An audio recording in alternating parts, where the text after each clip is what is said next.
Monsoon सत्र से पहले राष्ट्रीय राजनीति में संख्या बल को लेकर चर्चाएं तेज हो गई। राजनीतिक गलियारों में ये चर्चा है कि केंद्र सरकार लोकसभा में अपना समर्थन बढ़ाने की रणनीति पर काम कर रही है ताकि भविष्य में महत्वपूर्ण विधेयकों और संवैधानिक संशोधनों को आसानी से पारित कराया जा सके। सूत्रों के अनुसार पश्चिम बंगाल और महाराष्ट्र के बाद अब तमिलनाडु की राजनीति पर भी विशेष नजर बनाई रखी है।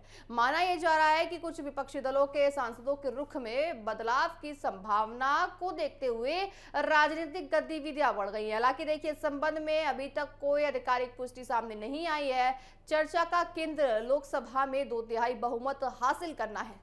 संविधान संशोधन से जुड़े कई महत्वपूर्ण प्रस्तावों के लिए संसद में विशेष बहुमत की आवश्यकता होती है। इसी वजह से देखिए, संख्या बल का महत्व और ज्यादा बढ़ जाता है। राजनीतिक विशेषज्ञों का मानना है कि परिसीमन, महिला आरक्षण के पूरी तरह से यहाँ पे वन नेशन वन इलेक्शन जैसे मुद्दों पर सरकार भविष्य में आगे बढ़ सकती है। ऐसे में बड़े विधायी कदमों के लिए लोकसभा और राज्यसभा दोनों में प्रारंभिक संबंध जरूरी हो सकता है। बताया जा रहा है कि पिछले संसदीय सत्र में कुछ अहम विधेयकों पर समर्थन नहीं मिलने के बाद राजनीतिक समीकरणों को मजबूत करने की कोशिश शुरू हो चुकी है।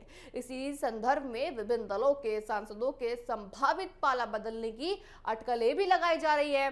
लोकसभा में वर्तमान संख्या बल को देखते हुए यदि सत्तारूढ़ गठबंधन को अतिरिक्त सांसदों का समर्थन मिलता है तो उसकी स्थिति और ज्यादा मजबूत हो सकती है। हालांकि देखिए, केवल लोकसभा में संख्या बढ़ाना ही पर्याप्त नहीं होगा, बल्कि देखिए, आपको बताएं कि संवैधानिक संशोधन के लिए नए संसदीय प्रक्रियाओं और आवश्यक समर्थन की भी जरूरत होती है। राजनीतिक जानकारों का मानना है कि आने वाले महीनों में संसद के भीतर और बाहर दोनों जगह राजनीतिक गतिविधियां तेज हो सकती हैं। विशेष रूप से उन राज्यों पर ध्यान रहेगा जहां विपक्षी दलों के भीतर असंतोष या अतिरिक्त मतभेद की खबर सामने आई है। फिलहाल देखिए, पूरा घटनाक्रम राजनीतिक चर्चाओं और सूत्रों के हवाले से सामने आ रहा है। भविष्य में किसी भी बड़े फैसले या विधेयक को लेकर तस्वीर संसद के आगामी सत्रों और राजनीतिक दलों के रुख से स्पष्ट हो जाएगी। देखने वाली बात होगी जिस तरह से महाराष्ट्र, पश्चिम बंगाल, क्या अब कर्नाटक में भी यही चीज देखने को मिलेगी। साथ ही आपको बताएं कि 2/3 बहुमत के साथ देखिए,